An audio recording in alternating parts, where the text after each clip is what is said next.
Hello, welcome to Tanzu Tuesdays. So, unlike usual, where Leigh is one of the hosts, I guess he's host slash guest or just a guest. Yeah, I guess I guessed I'm coming in here okay. Yeah, that's just that pun. I gotta apologize. You know, it's a good thing that people are still just only rolling in, right? Because that was pretty bad. That was a pretty bad pun. Yeah. It was punny, but it was punny in the oh my gosh, why way. Yeah. I shouldn't have even gone that direction, right? Like maybe I could have made like a pun about YAML or something instead, and that would have been, I mean, it's not too late. You have this entire talk to talk about YAML in That's some true. way. Yeah. Isn't that like our favorite thing, right? We're all like hanging out, checking our indentation, shooting some YAML snippets, using Are you triple using backtick. tabs or using spaces? Oh no. Oh, the tabs. Yeah. That's gonna make your YAML blow up. That's like one of the only things that YAML is so strongly opinionated about. Right? What's up? What's up with me? Where you heading to? I am heading to San Francisco. You got San Fran on the itinerary? Yeah. San Fran on the itinerary. We'll be hanging out Josh Long, working on a talk that, or I guess multiple talks that we're going to be doing in the next few months. Hanging out with Josh Long, huh? Okay. I was trying to think of a pun for that, but I failed. Yeah, well, I know that it's been probably too long since I've hung out with Josh, so I'm very much looking forward to hanging out with him and also seeing our new teammate Deshaun, for the first time. And they're going to be speaking I think, in Chicago, right? We got Spring One Tour coming up. I think most everyone is. Spring One Tour is coming up real soon. I'm pasting it in the channel. They got like the meetup. The pre-conference talk, right? So I'm gonna try and see what sorts of debauchery those two have in mind when they speak, co-presenting together. It's gonna be nuts, huh?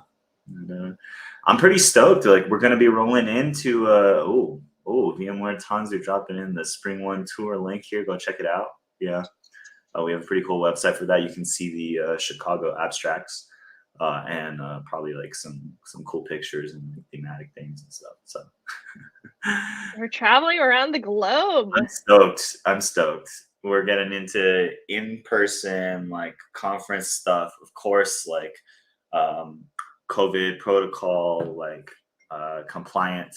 In the places that we go, we gotta always be thinking about safety. But I just like really want to meet some people. I want to meet Tasha. I haven't seen her manager yet. True. You've been working on this thing for like a long time now, and you never had like a meal face to face with Tasha. 2 years and 5 days or so. I've been on this team since August, and I haven't been able to sit down face to face with the lasagna queen herself. So,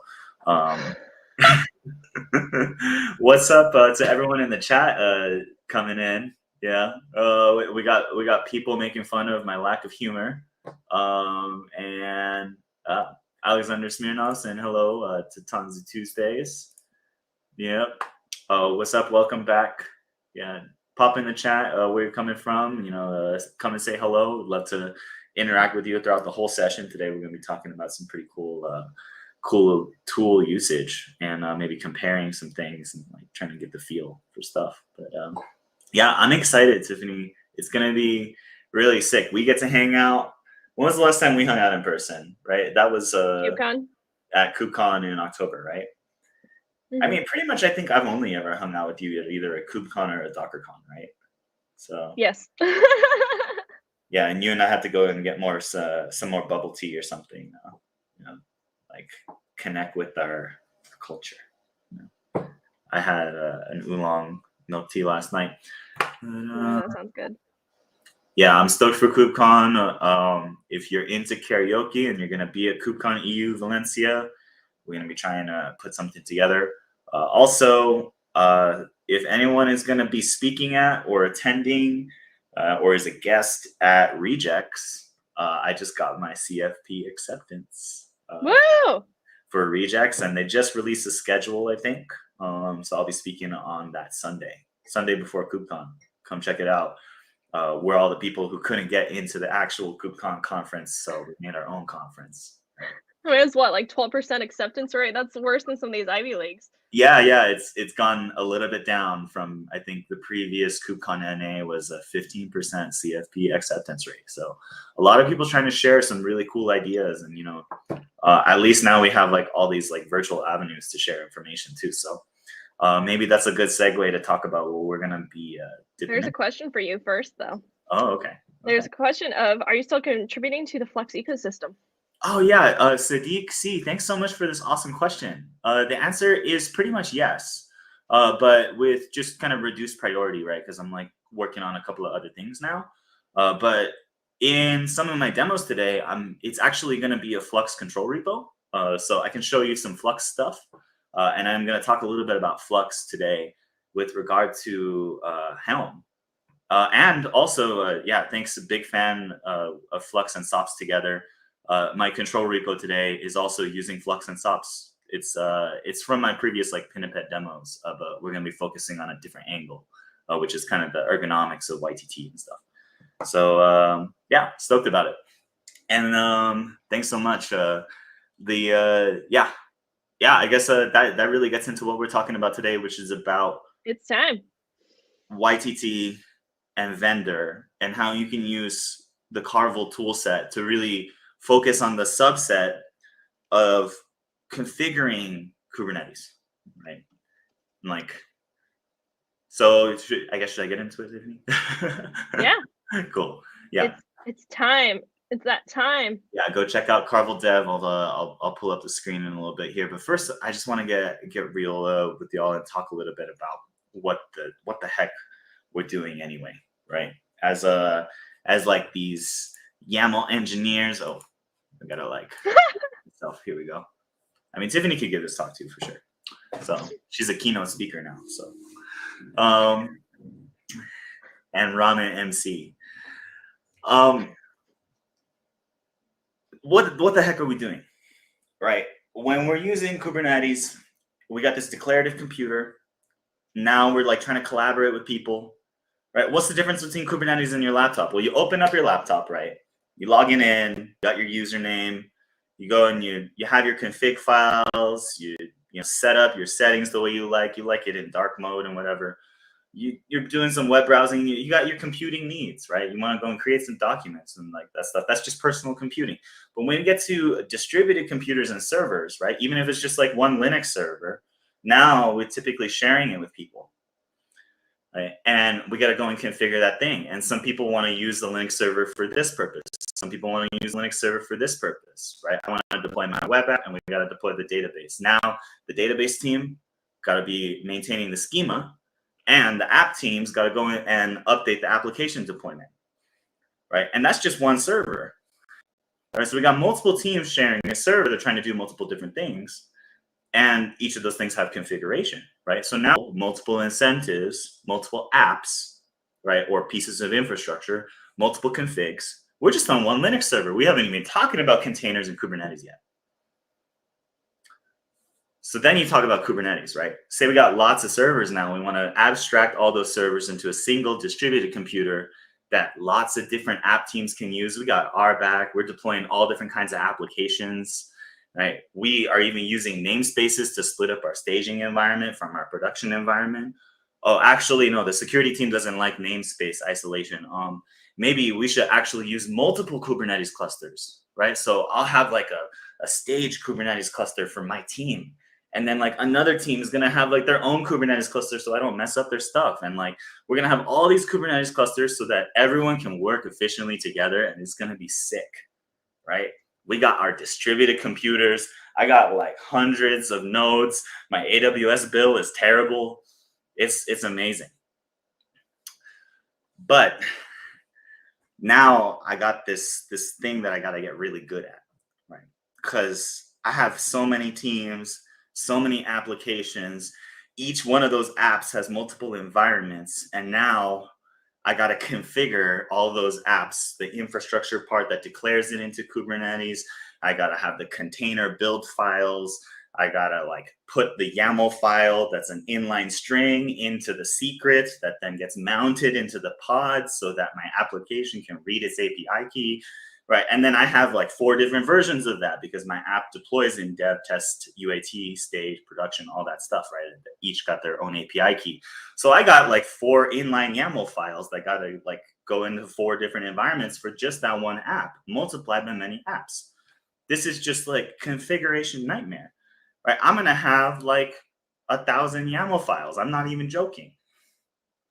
I got to be like a really sick, like a really talented YAML engineer. And so there's some really cool tools in the ecosystem that are good at solving subsets of this problem. And I want to talk a little bit about that, right? And then we're going to get into Carvel and do some like intro stuff. And then I'm going to show you some like advanced kind of more like intermediate level, like what the heck are you doing with that one-liner kind of YTT stuff. So, if it's connecting with you, drop your questions in the chat for sure, and let's have a talk. Let's get hacking a little bit and let's compare how these tools feel, right? So I'm gonna share my screen. Let's go take a look. And all right, what do we got here? Oh, this is my favorite thing ever, actually. How many people have written YAML that's not actually YAML is a Go template, right? So Go template is super powerful. It's a Turing complete templating language, right? This is really sick, but it's also like kind of not that fun, right? So why am I talking about Go templating? It's because Go templating is the default templating engine inside of Helm, right? And it's Go templates plus this library called Sprig, right? So you get these cool functions to like do some really cool functional programming stuff. Maybe it's a little bit awkward if you're not a functional programming nerd, but if you like Lisp and stuff, then Go templates is like your jam. And maybe it's a little bit hard for like your JavaScript engineers to like read this, right? But eventually you could teach people how to, figure out why this is including a rendered template and then like passing in some like a list of arguments, and this is like a dictionary that's being like formatted. Oh, but once we do all of this cool, super pure, hermetic, functional programming, then we got to pipe that object rendered as YAML to this indent function, right? Why do we got to do that? Well, it's because Go templating doesn't know anything about parsing YAML in the template, right? Like you can parse it, an inline YAML string inside of like some data source file, and then like merge on top of it and rewrite it and do all this stuff because you got a Turing complete language. But when we're actually setting values inside the template, we don't know anything about the YAML structure, so we got to make sure our indentation is correct. And this is the basis for all sorts of validation issues, formatting bugs, and just it's super not fun, right? I mean, like I'm a YAML engineer, but probably my least favorite part about YAML is checking my indentation when I'm 20 fields deep inside of a Kubernetes specification, right? So, like this is dope, but it's also kind of not that great, right? Like, how do you test this, right? There's not a lot of great structural awareness here, and it feels kind of dangerous. Like, what if I like didn't count right? What if my editor config was actually like showing my indentation level at like 8 spaces instead of 4 because, like I have reading, needs. Like I got to read with like higher indentation than like what's actually in the file. So, I mean, like this is super not ergonomic. And I think that the Helm template, the Go templating portion of Helm, like this is probably one of the weakest parts of Helm.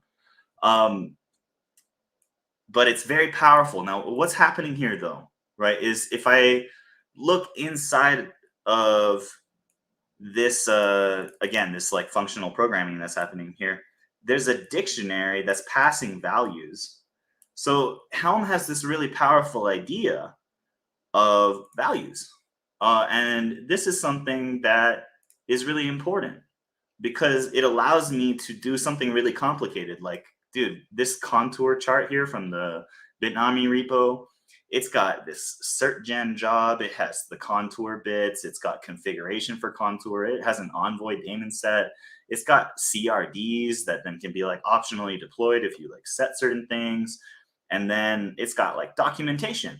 And then you have this values YAML that's like, yo, if you pass all of these configurations, like this is a much shorter file that has like a bunch of options for you to change how things get rendered conditionally. So this is a cool part of this problem that's being solved, right? You have the ability to template values as like a higher order abstraction to expose some really complex behavior all in one place. Now, this is super different. We're going to change tools here. I'm going to look a little bit at Kustomize, because Kustomize is sort of ideologically just the complete opposite of Helm, but in this same kind of templating and configuration variation generating, right? So if say let's look at this simple thing that I wrote for a demo one time. It's for the zero downtime demo.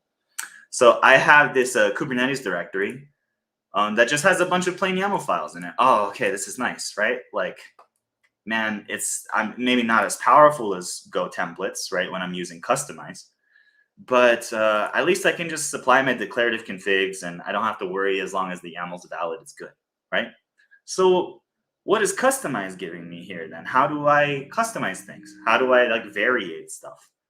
Well, Kustomize is completely based off of overlays, right? So I have my declarative config here. I use this customization YAML file, which is kind of like a build or like sort of like a make file type abstraction. It allows me to tell Kustomize where to find my config. I really like this feature. This is good until it annoys you because you have to write it all the time. So cool. You know, I have Nginx, got traffic in here. Oh, that's interesting. I'm like merging like multiple modules into each other. That's a really important idea, right? So that's pretty sick. And then if I go into this different directory, I can have patches.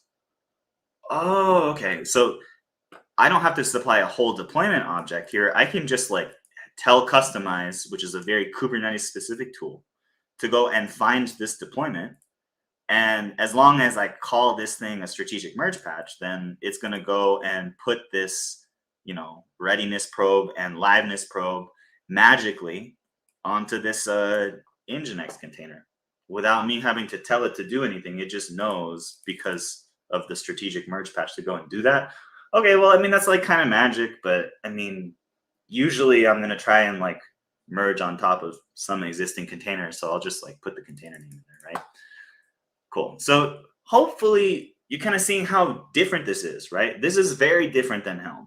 This is saying, hey, let's make an overlay, right? Let's put all of our configuration that we want to stack, let's separate it into a different declarative valid YAML file.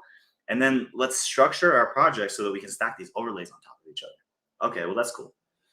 Now, there's some things in Kustomize then, though, that like once you start not doing simple things, it kind of gets a little bit complicated. So for instance, here, this one's just for adding probes.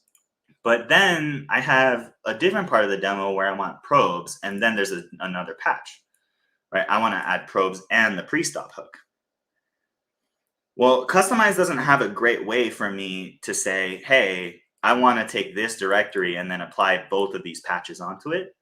I have to actually make a super directory that combines all of my configuration options together, right? I cannot just tell Kustomize, hey, I want to enable this value and this value, or I want to only use this config option and this config option. There's no control flow inside of Kustomize by default, right? Unless you like start like execing some random binaries and stuff. So I have to go into my customization YAML and then actually include a different base that's completely unrelated to this configuration. And this feels kind of awkward, right? So now we're away from Go templating, but I don't really have that same sort of expressivity that like the values YAML from Helm gives me, right? So that's like the first thing I'll complain about with Kustomize. I have other things, that I can complain about. Like Kustomize is not a Turing complete language. So let's go to the Flux project, right? Sadiq was mentioning, oh, do you still contribute to Flux?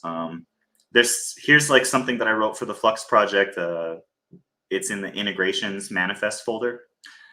And basically, we had this problem in Flux where we wanted to help people like install in different cluster environments like AKS and GKey, right? So I wrote some customized bases so that people could run these credential helpers to like spit out kube configs and tokens and stuff into their cluster's namespaces so Flux could use them.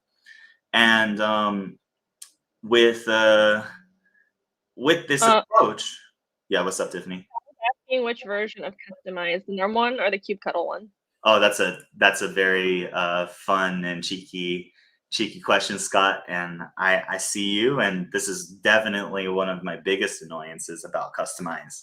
Is I think that Kustomize is a very specific tool. It's a very Kubernetes specific tool, and it has some super strong opinions. And it's a good tool for certain problems. I think it was like a terrible decision to merge it into kubectl. It was a very controversial decision at the time. Eventually, it merged into kubectl after some back and forth, and even after being yanked out. I think that this was a mistake. I don't like that there's a -k flag in kubectl for how restrictive and opinionated the toolset is. But yeah, since there's a version in kubectl and then there's a version out that's maintained outside of it, and it's like if you're doing serious customized stuff, you're never going to want to use the -k flag because you always want like the most up-to-date bug fixes, the most up-to-date generators, the most up-to-date customization schema, and you want to be able to support the same sorts of configuration building regardless of the Kubernetes version that you're deploying to. So I just and the kubectl version SKU is coupled to the API server, right? So if you're switching out the Kubernetes version underneath you, the customized version is changing, and that's not good, So there's just a lot of problems there, and I think that was a terrible decision. As a Kubernetes contributor, we do good and bad things, and we make trade-offs so that the project can move forward and serve many use cases. The customization flag is there for people who want to use it. I think it's a little bit unfortunate and probably encourages some bad patterns and unfortunate foot guns for people, but it's there. Certainly, Kustomize being merged into kubectl is one of the reasons that Kustomize had the network effect that increased adoption, so that now people actually use the tool instead of something like underused tools like JSONet. So you take what you can get. That's my very hot take on that subject. Maybe there should be a -y for YTT. I think that would be a terrible idea for all the same reasons, but since there's the -k flag, why not? Yeah. Yeah. So basically, here's the thing that sucked about doing this is we wanted to write this customized base to sync these credentials, right? And we have like a bunch of different providers, but so these were basically patches for like AWS, Azure, GCP, and we wanted to give people the option of either using a deployment or a cron job, right? Because like some people want the failure modes of deployments and some people want the failure modes of cron jobs, but basically this is the exact same thing. Well, we have some things that we need, like patching the kubectl binary into an init container. Like this is, a pretty generic task, and it's part of the pod spec, right? Which is a very specific schema. And this is literally the exact same patch for two different objects. But Kustomize is not powerful enough or expressive enough. It's not like Helm. It doesn't have a Turing complete language. It doesn't have flow control. It doesn't have structure and variables and that kind of stuff, with some like weird templating exceptions. And so you actually have to write this batch both ways. Like if you're using default Kustomize, there's no other way to do this.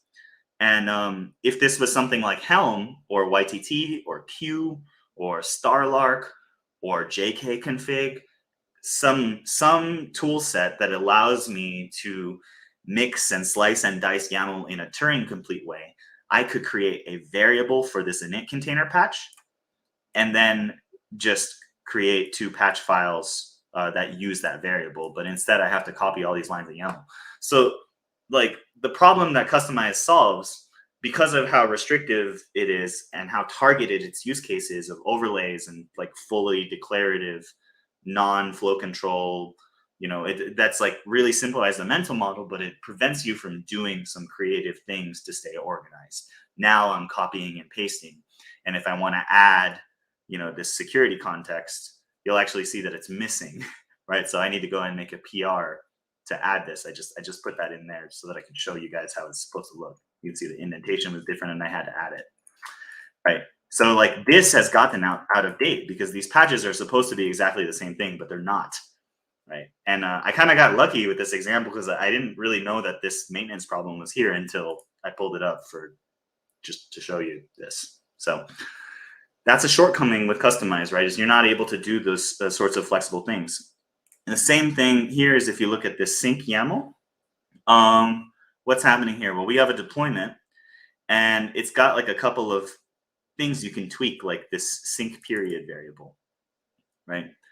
And that comes from this config map, but it kind of has to come from this config map because Kustomize doesn't have a values abstraction, right? But you can put stuff into config maps and then tell people to patch your config map. And then you can go into your customization YAML and you can create this vars thing. And then you can reference the things inside of that config map and then tell Kustomize why that's a configurable thing that you're allowed to template. Sorry, some dogs are going crazy over here. 1 second.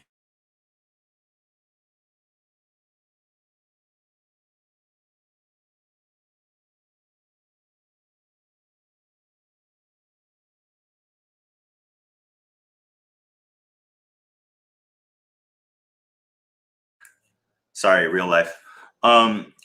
So this is super confusing, right? Like all I want to do is have like some configurable values, and some of them I have to go in here and like define all these variables, and because I'm like bending Kustomize to be used so that I can provide an abstraction, and it's just really not meant for that, right? Like Kustomize does not have one of Helm's best features, which is the values YAML and being able to create variables and use flow control to expose abstractions in a single place.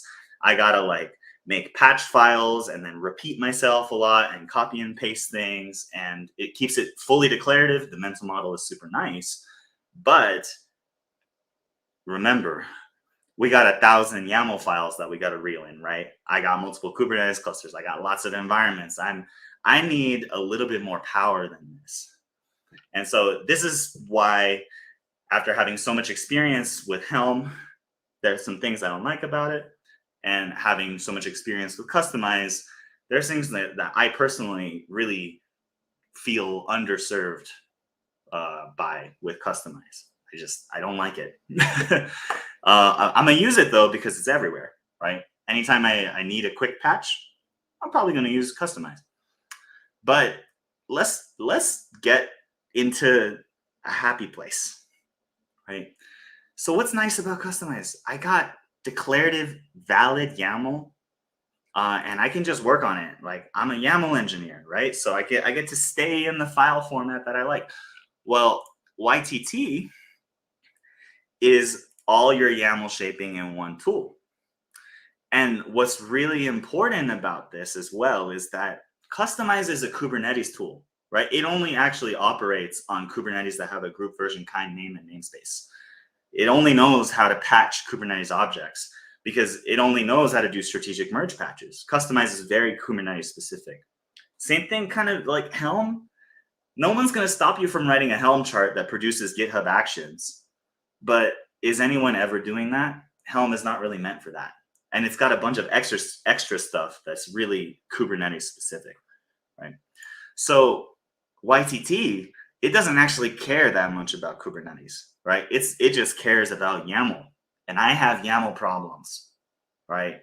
I mean, like, raise your hand if you have YAML problems, right? I think everyone here does. And So let's look at why YTT is so powerful. This is a really cool thing. If you just like go to the YTT website, it's just carvel.dev/YTT. You go down here and there's this whole interactive playground, and there's like some really good demos in here. You can like live edit this, and then it will like change everything. So like say this label struct here. Remember I was talking about how you can just like define a function or define a variable in Helm, but you cannot like do that in Kustomize? Well, here is a valid YAML file that also doubles as a YTT program, right? So this is a YAML file. It parses as valid YAML. Every YTT program is a valid YAML file. That means you can use the YAML highlighter. That means you can use our YTT plugin to get syntax highlighting for the programming language part in your editor. And it's a fun time because I'm no longer having to do this thing as much, right? It's just like we're working in YAML. We have to encounter invisible characters. Thank you, V Raccoon, for your funny comment there. But I no longer have to figure out how much I have to do to pipe my pure functional programming, Go templating language stuff into an indent function that has a specific number of characters, right? I don't have to worry about structurally patching in files into the proper things because YTT understands the structure of YAML files when it's running its programming language. Well, how does it do that? There are these annotations, right? So let's zoom in here a little bit. So like, check this out, right? I have this YAML fragment right here. That's just like app and org echo test. And this is a function that I'm defining called labels. And this sort of looks like Python in a way, but just with like these weird like characters, right? So this is a YAML comment, but this @ sign also tells the YTT programming language that it's an annotation. And so when we are in this this YTT programming comment here, we are using a language that's embedded in the YAML and that's structurally relevant to the YAML called Starlark. You might have heard of Starlark before. It is a Pythonic language that's implemented in pure Go. That means that YTT is a pure Go binary that just basically bridges a bunch of fancy libraries together to make the YTT programming language usable. It uses the Starlark language, and then it has a YAML parser in it to bridge it all together. Right? That's how YTT is built. That's how it works. It's a single Go binary. And so I can program in this Turing-complete Pythonic hermetic language called Starlark. And I can make really reliable config that I can slice and dice. And I just write it using valid YAML files and some comments. And so this is my happy place, right? Like I need the power of a full programming language to help me build abstractions, to pull code apart, to share things between each other. Like now I can define labels and then put that into every single resource inside of my project.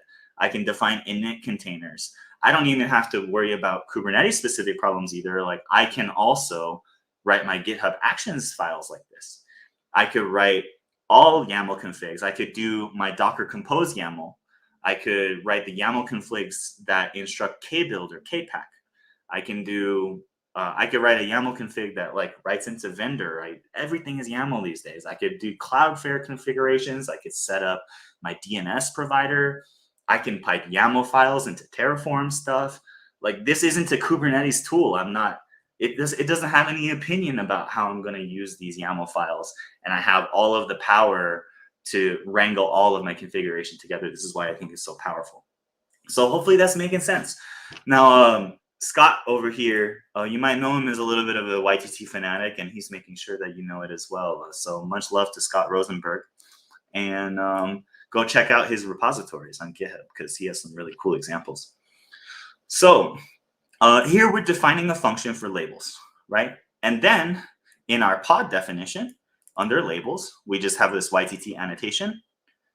This is actually valid YAML, by the way. If there's no value here, this is just null. I didn't know that, but yeah, that's valid YAML. You don't have to put a value after something.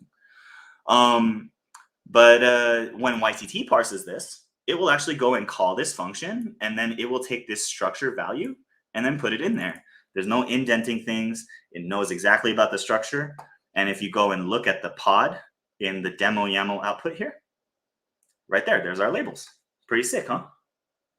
Very nice. So that would have solved my init containers problem with the Kustomize project. And I can do that in Helm, but if I needed to do this in Helm, I for sure would have to add an indent 4 there, right? And where did I get the 4? Well, there's 4 spaces, right? So I don't have to do that with YTT. Cool. So over here, we got a for loop. That's pretty sick. I like loops. I'm a programmer, right? So here we can see the white space sensitive nature of having Starlark, and then also having the YTT parser know about the structure of the YAML. This is a for/end on a single YAML node. So that's really fun. But so you can see this for/end style, and this if/end, which is this entire YAML document, is conditional. And I don't even have to put that at the end. I don't have to like match braces or stuff. Like I know when I see this if/end syntax that it just, whatever's right under it, it's that whole thing, right? So here it's just only this list node. And then for here, it's an entire YAML document. Really, really powerful, right? And again, like you don't have to download anything to get to this example. You just go to the website, scroll all the way down. Here's this interactive editor. And if you come in here and say echo hi Tanzu TV, you can see that it live reloads right here. So it's a super fast tool, really slick integration here. Now here's the for loop, right? So we're going through our data values here, data.values.echoes. Oh, okay. Well, here's that other part that's really cool from Helm. Right, this is one of the best parts of Helm, is to do data values so that you can create abstractions that produce really imperative paths to declarative results. Right now, I have a declaration. Oh, it's a YTT program. It hermetically produces YAML output the same way every time. And I have this echoes data values file. It's in defaults YAML. It's marked as a data value struct here on the YAML node. Tells the YTT program, I have these things that are structured that I want the user to input. Go and use these things to fill out stuff and perform control flow. So if you go to this for loop right here, you can see, okay, well, for every echo inside of data values echoes, which is a list, right? Then I want to add a container that's named after it. And I'm using this name function here, right? So that's actually right here, it's going echo and then echo name, right? So here's a function that's just defined up here.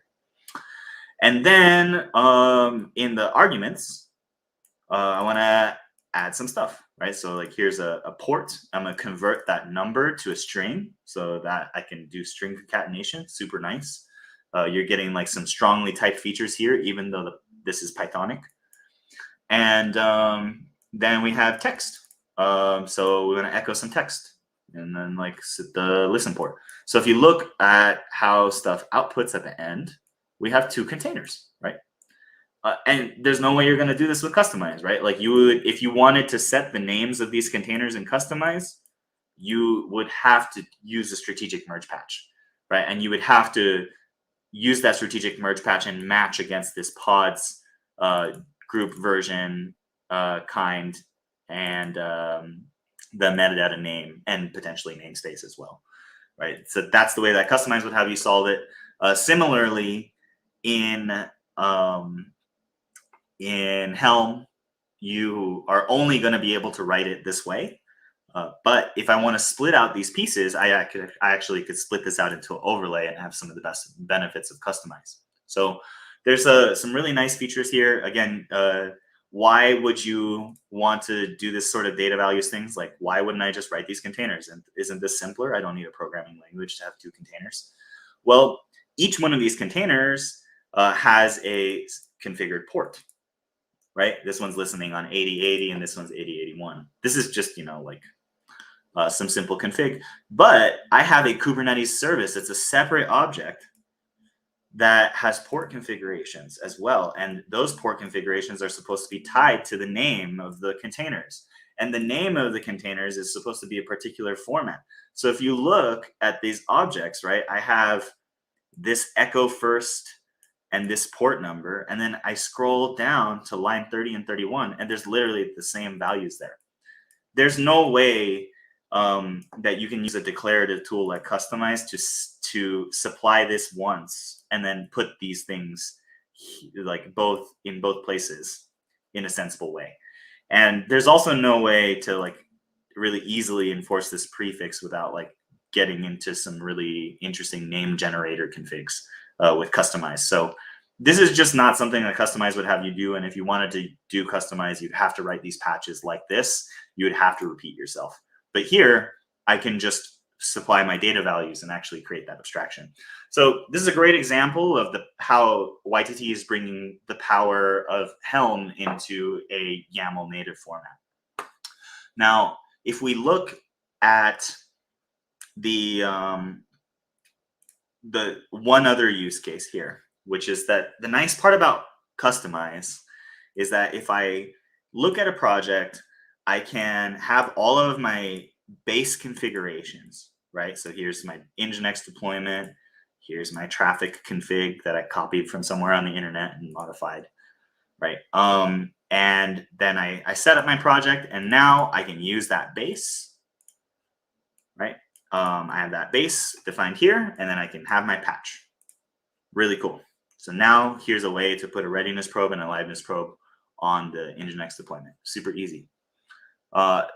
Can we do this with YTT in a way that's not that much more complicated, right? Because this is relying on some really Kubernetes specific machinery, right? Like this has to, Kustomize has to know API version, kind, metadata name, and then it's going to go and follow all these fields. So far, we're just doing boring merge behavior. But then when we get to containers, and this is a list. So then we got to merge on the container name. And there's no config for that, right? Like it just knows to do that because of the strategic merge patch. That's just how Kubernetes API objects like to be merged together. That's defined in the object spec. But this is magic, right? Like Kustomize is doing work for me here so that the most sensible thing that I usually would want to do just happens automatically. Well, Carvel doesn't know anything about Kubernetes. So is it possible for me to still get some really nice overlay mechanics without suffering too much here? And the answer is yes and no. Now, you're not going to be able to get all of this behavior automatically. You have to tell YTT what to do. And this means that there's a little bit of a learning curve to overlays, but these overlays are useful regardless of whether or not there's an entire ecosystem of open API specs that are telling people how to do strategic merge patches. And if you want to do stuff that's not the default behavior of a strategic merge patch, you can tell YTT to do that instead. So I actually really like this a lot better as a YAML engineer with YAML problems. Right. So here, how does the overlays work? You know what? I'm gonna pull up my own examples because I like the way I do it better.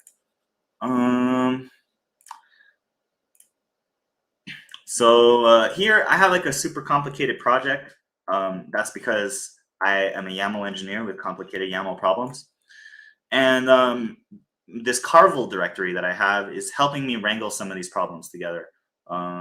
I should probably just for the prosperity of this demo, save my work and just go back to what I was doing before. We'll just stash that for now. Cool. That should be fine. And then, okay. So there are some directories here that you can just ignore because I was renaming things to make the project a little bit cleaner. But if I go into my overlays directory, you see I have this YTT lib folder that has my base configs, kind of like Kustomize, right? So I have like some copy of Dex that I pulled from somewhere, and then there are these other two pieces of software, Pinipet Concierge and Supervisor. So this is just like upstream YAML from the internet, right? I pulled this from a Git repository. This one is from a HTTP thing. You can see this thing is like super long. It's like literally, 1,100 lines of YAML. and the same thing for the other one. Right, now we're not going to touch that. We just literally pulled it from the internet using a tool called Vendir. I'll show that. But in the overlays directory here, I have some stuff that I want to do to decks, right? So like, for instance, if the data values for enabling specific TLS configurations is there, then I want to add a secret that's named how the person wanted it from the data values, and that has the TLS cert and key from the data values, right? That just gets put into the string data thing. You can see I set the Kubernetes TLS type, but this is conditional, right? It only happens here if this thing is enabled, right? So then I can go into my schema file. This is how you can make sure that people are providing you things that are of the proper type, right? And you can see that this is nullable and that it defaults to nothing, right? I have a lot of control here to help people not run over themselves, right? And Helm has a lot of this schema functionality, and the data values abstraction is definitely heavily inspired from Helm. It's super powerful. So I love this interface and the fact that I can do things in a type safe way. And then when I get into my patch files, I can create resources and then modify resources using the overlay. So the deployment for decks, it comes from something that I didn't write, right? And the decks deployment, if I go over here, it's in this examples directory, right? This is literally pulled from the decks repo, which is why there's a license file. And this thing is, like kind of like non-trivial, and I didn't write this, There's even a config file here with an inline YAML. That's really interesting, right? So I want to change the way that this Dex deployment behaves, because it's not good enough for me. I need to change the configuration because Dex, it like glues up to different auth providers and stuff. So I need to like put in keys and that kind of thing. And so if I look at this patch file here, what's happening? I'm loading the YTT overlay module. You can see I have syntax highlighting in here, right? But it's also YAML highlighting, so that's pretty nice. This is because I am using the YTT plugin for VS Code. So go and download that if you want to go and mess with the YTT programs. It'll help you kind of know exactly what's happening. So here I'm defining an object. Why am I doing this? It looks like I'm making an object to match a deployment. How am I matching on the deployment? Well, I am doing an overlay subset of this object, right? So I'm saying overlay match anything inside of the YTT project that is a subset of this object. And instead of doing group version kind metadata name, I'm just matching on labels. I don't care what the name is. I want the deployment that's labeled Dex. This is an example of something that you cannot easily do with Kustomize. Right? Yeah, that might not be true. There might be some new features in Kustomize in the past couple months or something that let you do something like this. But in general, like this is really a powerful way to do a subset patch. You'll notice that, say I did something like this would actually just match every single deployment in the project. So like that's really powerful, right? Because I can take this patch and I can apply it to literally every object.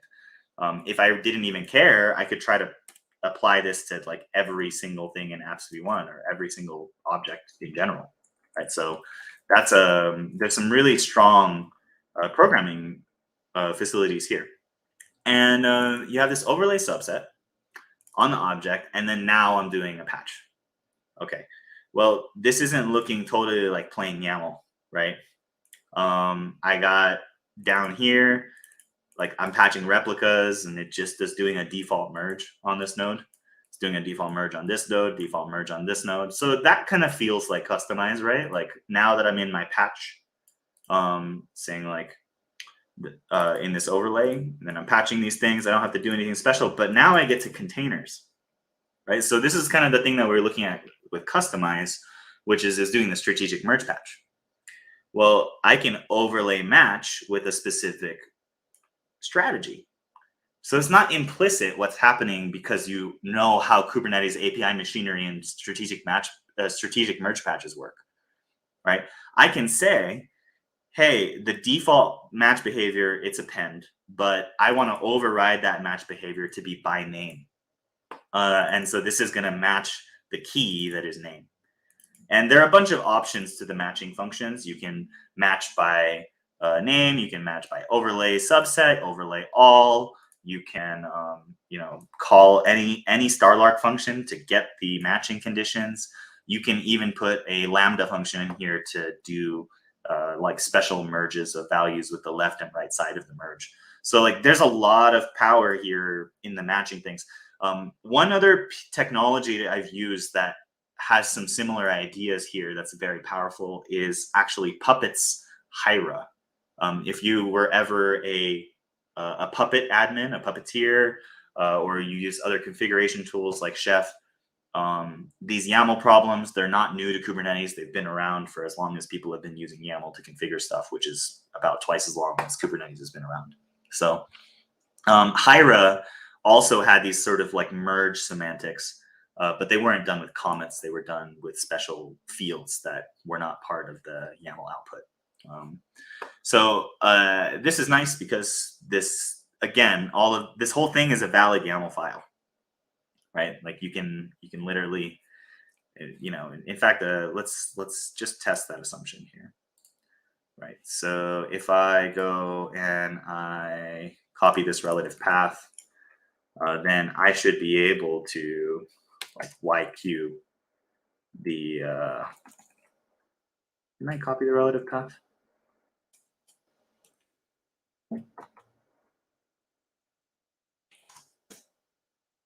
And you can see that YQ, which only knows how to read YAML files, is totally happy printing this thing. Right? Now, this is matching by name. This is matching by name, right? So here we have a volume mount. Oh, that's interesting. I'm matching by name and actually removing a volume mount, right? And here I'm removing a volume, right? And then here I'm like replacing, instead of removing, I'm actually just replacing the entire YAML node instead of doing the default merge behavior, right? So you can see, like, you actually get the permission from the programming language to do exactly what you want, right? So here, just in this single patch where I'm setting a readiness probe, updating the replicas to 3, and then removing a volume mount, removing a volume that matches that volume mount, and then changing this config volume to a secret. There's like some really powerful stuff, and there's different use cases, right? Like sometimes I'm just trying to match and merge, put some values on. Other times I'm trying to match by name and then remove, and then other times I'm actually replacing the entire YAML node, and you get to just do that, and it just reads really well, right? Here, there's another patch, right? I redefine the object function, since this function or this file executes top to bottom. So that doesn't matter, what this is named, and it's just a quick shorthand for how I like to do my patches. So here I'm matching the service by a full GVK namespace name. So this is the Dex service from the Dex namespace. And we overlay it.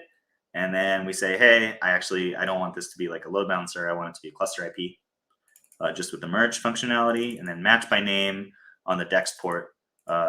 Let's just remove the node port. Right. So you know how much of a trouble that would be, right? If this was a node port service and there was a node port involved, well, I just want to get rid of that thing entirely. Super sick. What's up, Thindle? How's it going? Thanks so much for joining the chat. We are talking about how powerful YTT is and kind of comparing it and sort of the flavor of general YAML problem solving that allows you to do stuff really powerfully in the Kubernetes kind of ecosystem, and how that kind of sort of compares to using Kustomize, which is a very Kubernetes specific tool with strong opinions, and using Helm, which is, again, Kubernetes specific tool with lots of, like other features and imperative and orchestration type behaviors, all, smashed into one tool with then Go templating, which has some shortcomings. So, but of course, Kustomize and Helm, right? Like these tools, they've had massive adoption across the ecosystem. So they're obviously solving some problems. And what we've been talking about is how YTT brings this hermetic Pythonic language embedded into valid YAML, but then you get the benefits of overlays from Kustomize, and you get the benefits of the values abstraction from Helm. So that's kind of just to catch you up, Bindle. Thanks so much for jumping in here. It's good to see you. But yeah, so check it out, man. Like, we have the ability to, maybe we're not automatically doing a strategic merge patch on a Kubernetes specific object match, how Kustomize can, but with a couple of very plain overlay behaviors and kind of understanding what the implicit defaults are here, we are able to do all sorts of very specific merge behaviors, and the tool is not getting in the way. And anyone who can read a little bit of like Pythonic syntax and then kind of figure out why these comments are here and maybe have the YTT highlighter is going to be able to understand what's happening here. Now, before we get too far into this, I just want to show you how ridiculous you can get. So we've been showing some very introductory use cases, right? Which is like when you have simple YAML problems, right? Like, I just want to provide some data values. Now I want to have a conditional way to include a secret. Simple problem, right? Oh, fuel snable. Yeah, Pythonic. Great question here on the difference here. And this is a YAML file, right? So this is valid YAML syntax. But then once we are in, let's tab over to this example right here. Once we are in this this comment, this hashtag or £, and then the @ symbol, then now we are in Python. And it's not actually Python. It's the language is called Starlark. Starlark is this hermetic way to do type safe like templating. Yeah, and so there's a project called like SkyCFG, which has like similar goals to JK-config, JSONet, Q. In some ways, it's similar to YTT, and SkyCFG is like a way to do Kubernetes stuff just with pure Starlark. So you can even use SkyCFG libraries with YTT because YTT uses Starlark. You can even import like different libraries here. So like, for instance, here there's a star file. And here you can see the comments are no longer needed because we're not in YAML. And then you can load this validation star file into your library get app. I haven't read this example yet. Validations. Here we go. So this library gets loaded, and then you can call these.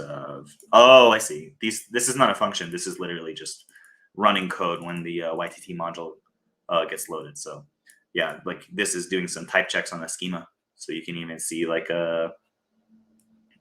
this is like making certain things required, or like making sure that a port is not just a number, but that it's like specifically bigger than something.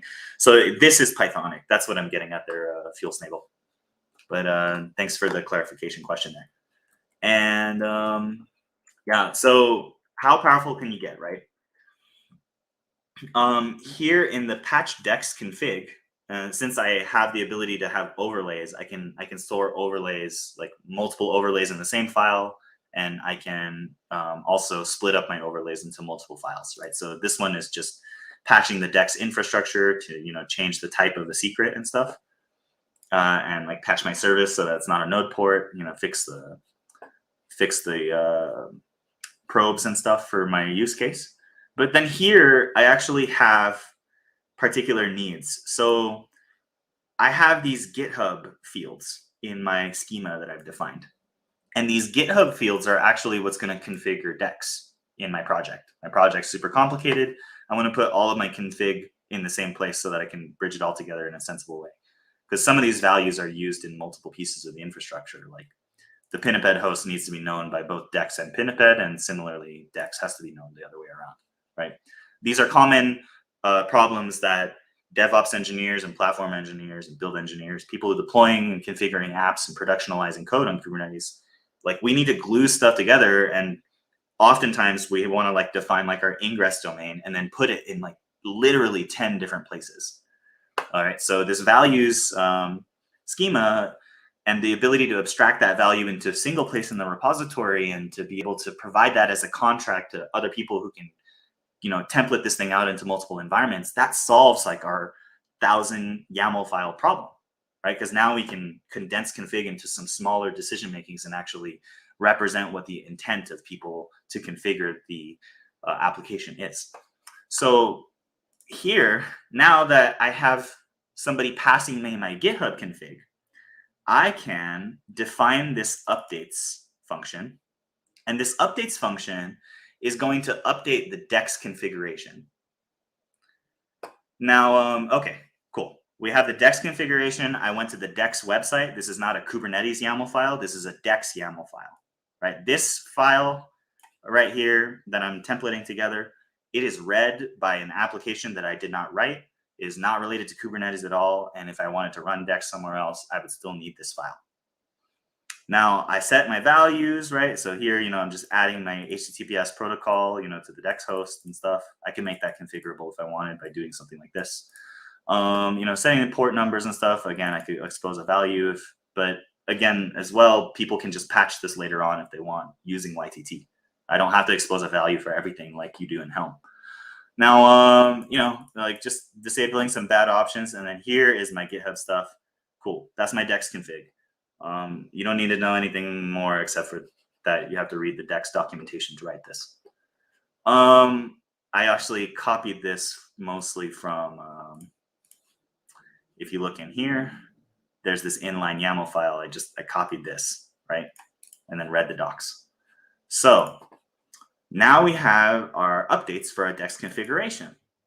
Well, how do I get that into my config map? And then even more of a problem is, wait, it's a config map? Like, I don't want to use a config map. This stuff has secret stuff in it. I want this to be a secret. So, oh, I have like so many complicated YAML problems now. I better just probably like remove the config map with a YTT patch, and then maybe I can just like copy and paste my configuration into something else. You know, like I'll just maintain that. I'll just copy and paste it. It's not that big of a deal. No. I am pedantic and stubborn because I manage infrastructure. And I do not want those kinds of maintenance problems of copying and pasting stuff, right? I want to put my dex updates onto the upstream configuration that comes from the project so that when I update the project, I'm able to, you know, like patch the config and test stuff. Cool. Well, why don't we find the config map, patch the subset of that config map, and then change it to a secret? Oh, you're not going to do this in a lot of YAML tools. That's pretty special, right? That I'm feeling like a little bit loco. I'm going to be honest, right? Like that is, I'm going to find the config map. I'm going to change the type. That's not cool. Well, you can do it with YTT, right? And then here, I'm going to add some annotations. We're going to version this using cap, which is a different, it's just a different Carvel tool. It's completely decoupled from this. But since I am using cap controller, it's gonna, all of this stuff is gonna get applied with cap, and then that'll get versioned. And then here in the data field, well, if we know about config maps, the data thing, it needs to be base64 encoded, right? So I could either change this to string data field using like a weird lambda, or I can just do the simple thing in base64 encode the output. Now here I'm doing an overlay replace with the lambda function. And then I'm taking the left side of the lambda function and calling it A, right? So the thing that's coming from the thing that I'm patching is A. And then we're going to do some functional programming because I'm a functional programming nerd. You could also just put this into a starlark function and actually write it out in more imperative ways. But here, I'm going to take our dex updates, and then I am going to overlay it onto the YAML decoded value that comes from this string from the upstream project. Ooh. Just to repeat, I'm taking my updates from my function here, which takes my data values from my DEX configuration. It's not a Kubernetes object. And then I'm going to overlay that onto the stuff that comes from the left side of this overlay replace, which is the config YAML from this object, which is this thing. Oh, we're doing some programming now, right? We got some cool stuff going on, right? So, and then once I have those updates, I'm going to re-encode it as YAML, because we have to write that to the data field of the config back. Oh wait, no, it's a secret. So then let's base 64 encode it. Pretty sick. And what you end up with then is, if you look at the build of this, which is, I have that outputting to a folder, and it's actually super organized here. So this is the build output, which is a structured directory of YAML files, right? It's not like a big standard out that like outputs 20,000 lines of YAML. These are individual files that YTT built. It knows where they came from. That's really, really cool. Very important stuff. And then if I look for the secret, this is where it ended up. It's a SOPs encrypted secret inside of my repository. That's because I have a make file that's also encrypting it, which how that looks is just in the make file. When I build the authentication infrastructure for the management cluster, there's just this find command that does SOPs encrypt in place. So, instead of a customization.yaml, right, I basically have a make file that tells Kustomize where to find my code. So that's how that works. And you can see that you can do all sorts of very intricate solutions to solving complex YAML problems so that you can keep your code maintainable here. Now, you might have some concern as you start to write complicated functions like that, if you would want to test them. And if we would say, just go back to this example of this validation star, you could put one of these things in that project and make sure that the output of your object, matches a particular schema and stuff like that. And but ultimately, what this gets me is that I'm able to pull the DEX project from upstream and patch the config that they give me. And then instead of storing things insecurely in a config map, I'm able to store them securely in a secret and provide my own values by just having a configuration file that's able to do that. So for like the DEX configuration, I have an encrypted YAML file here, and here is my GitHub client ID and secret being passed. And I don't have to know that this shows up in some DEX-specific config file that then gets mapped and overlaid on something that's a config map that's converted to a secret. That's handled by the person who wrote the module, right? As a consumer of this, if I want to go and install this special combination of DEX and Pinniped together, I just go and write this values file, just like how you would do with Helm. This is just SOP stuff. I know that looks complicated, but that's not actually user editable. That's just SOPs. All right, so I just put my config files here. Here's my wildcard YAML TV cert secret name. I want to like have like particular namespace, and I just put in my secrets in here, and it's just a fun time. I don't have to be miserably copying and pasting things and reading that ingress value was put into a patch in the 10 proper places and then like applied to these environments and combined with these folders. I just get to do my values YAML thing, but without having to worry about Go templating, and with the flexibility and the type safe hermetic nature of Starlark embedded in YAML comments. Fun time. So I'm gonna leave you with one last thing, which is we talked this whole time about organizing config, but I've very sarcastically mentioned a few times that I've copied a bunch of YAML files from the internet or from Git repos or all kinds of stuff. And whether you're using Helm, Kustomize, or YTT, or Carvel, any of the Carvel tools, any Q, any Starlark, Q, CFG, at the end of the day, you're going to have this problem as a YAML engineer with thousands of files. that you want to rebase something that somebody else writes, right? Not all of the YAML that we write is ours. In fact, for my health, I explicitly try not to write things that are this long, right? I mean, like, this is a CRD, right? Hopefully all of this is generated, right? But I don't even care like that. I'm just not going to write 1100 lines of CRD YAMLs.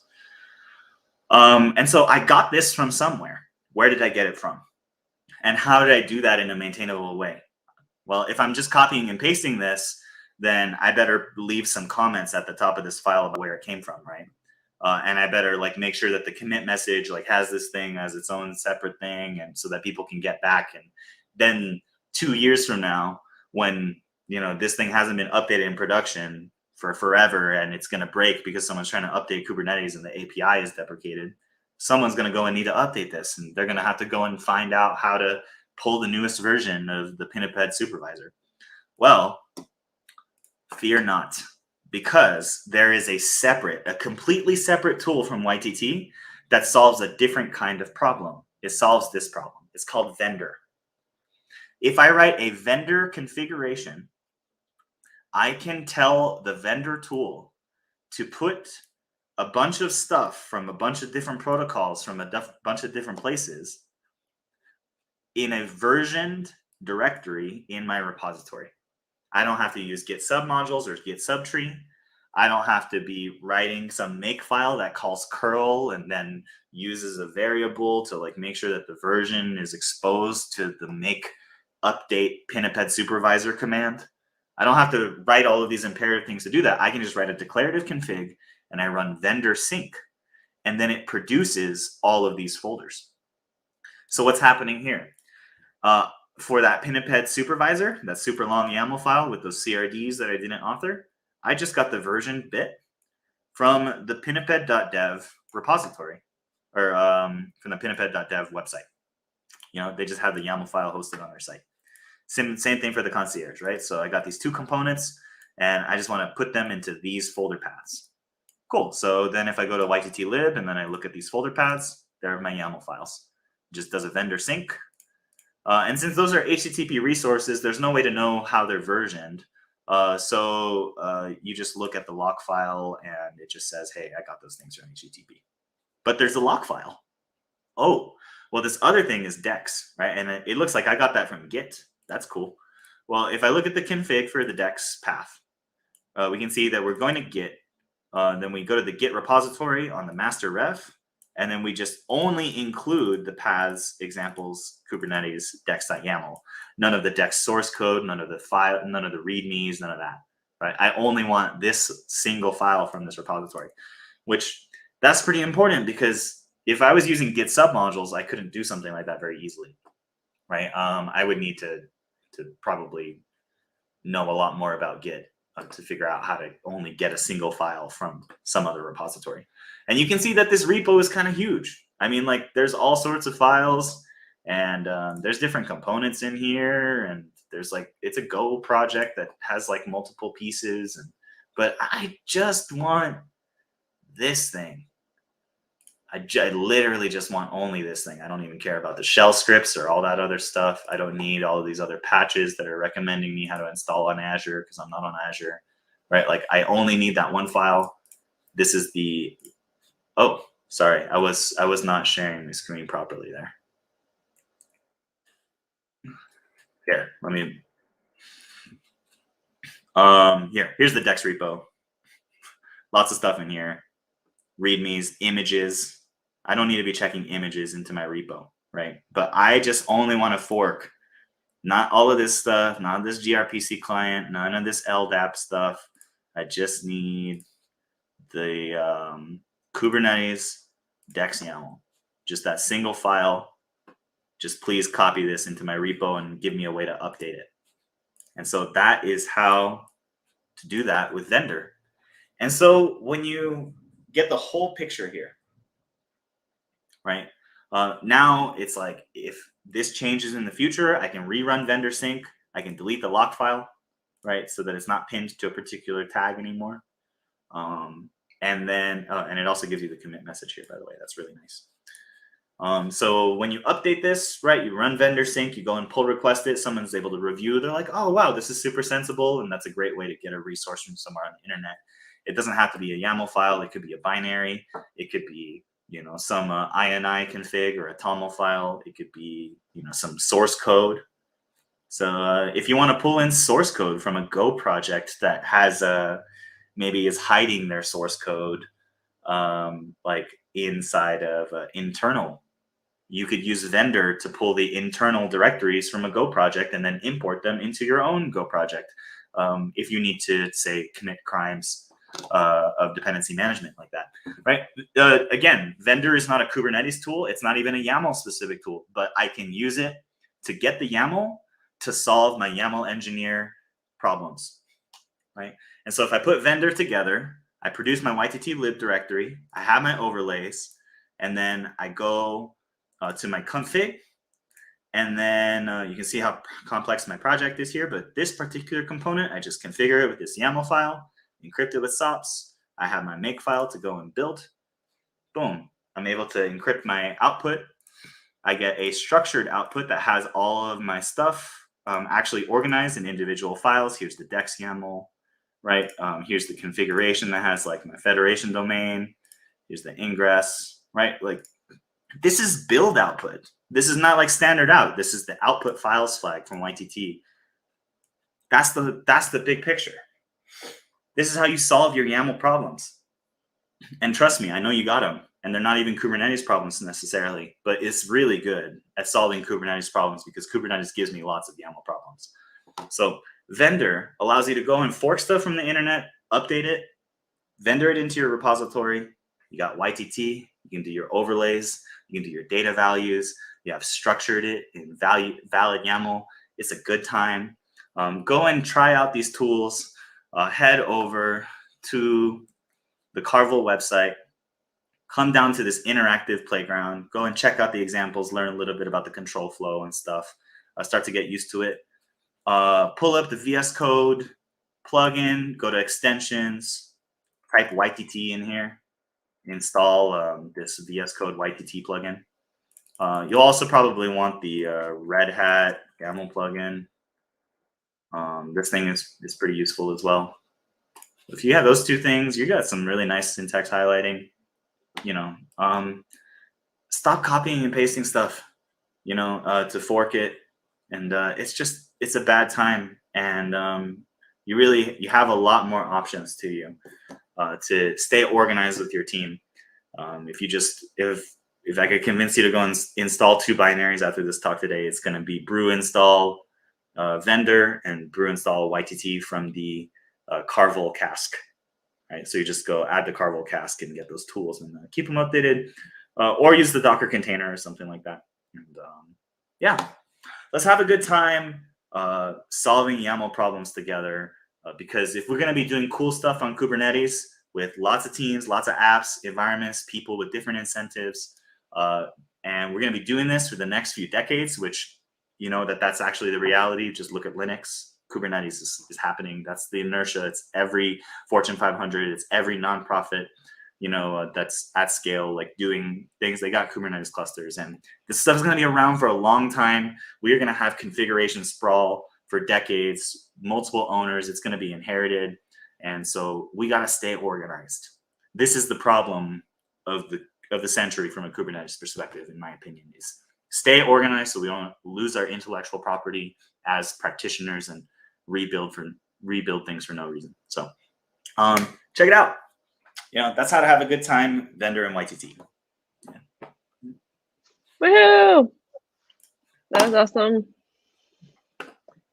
It's always fun watching you present. I'm just like, I want to be like that. Thank you. That's such a compliment. Yeah, I feel like when I present, I just try to come from all of the pain that I felt. That's where the enthusiasm. All the YAML. Yeah, right. I mean, it's like, oh wow, we're getting a little bit of feedback from chat here. Scott is saying vendor's the only Carvel tool I still haven't really worked with much. He says I really need to start using it. Thanks for the feedback, Scott. I think that Vendor is probably the tool that speaks to me so generally. Like I've had so many problems with like trying to pull some file from a repo over, many years of esoteric needs. And I don't think I'm ever going to use Git submodules again. I'm going to be honest. Yeah. Thanks so much. Yeah, Tiffany, I felt a lot of pain. And so I think the enthusiasm is just, it comes from like really empathizing with people who I really would like to help avoid that pain. It's why are we doing all of this, right? We want to make life easier, right? solve real problems, right? At the end of the day, every YAML engineer has got a client, whether it's themselves or a dev team that's trying to do some real problem solving, right? It's not just configuration sprawl. Yeah, I'm looking forward to what we've got coming up. Looking forward to a full year of Carvel advocacy and hacking. There's some really cool stuff. The people who built the YTT project and who are working in the Carvel space are really smart, and I really enjoy working with them. These are definitely some of the best quality tools in the ecosystem, so well factored. I really highly recommend people get to trying every one of the Carvel tools out to see if it fits some of your problems. Yeah. Well, you probably have to get to the airport, huh, Tiffany? I do. I need to go run off. Well, gotta catch my flight. I've missed one flight so far, and this is going to be my second one. That is not a recommendable experience. Oh, by the way, if anyone's an Attack on Titan nerd watching, I have Scouts Regiment chili. So, but, yeah. Will we be at KubeCon? Are we going to be there? Yeah. You're going to be there. You got your pass already, right, Tiffany? I did as well. I will also be speaking. I need to get my hotel still because I'm bad. Physically, yeah, I don't have my hotel yet either. So I will be booking KubeCon travel along with all of the rest of you in the chat, heading over to Valencia next month. But yeah, Scott, I suppose it sounds like maybe we'll see you there. Is that the case? Drop it in chat if you think so. Oh, okay. Scott booked today, so we are gonna have a little bit of a Carvel TCE Community Edition Summit. We'll go hack on some stuff. We're going to be doing a pretty cool workshop at the booth as well, so maybe you can swing by and share your knowledge with some people, Scott. And then we can go and try and find some vegan meat to eat. Vegan meat is sometimes questionable. Sometimes it's better to just not get meat at all. Yeah, apparently Scott was telling me the other day that in Israel they have 3D printed steaks, and that they're kosher and taste exactly like steak, and it's like from some soy or plant protein or something. So I'm very keen on trying that out. But but I need to go. You have to jump in there. So yeah, thanks so much to everyone on the stream. Go try out some cool tools, and we'll see you at Spring One Tour in cities near you, at Rejects. I will be at Cloud Native Rejects right before KubeCon in Valencia. Spring IO, Barcelona. Spring IO, Barcelona. Right? Is that after KubeCon? It's right after. Right immediately after KubeCon. We got a packed conference season coming up. We have stuff posted to the Dev Center. We got live workshops. We have videos, more streams coming at you. So stay connected and see you later.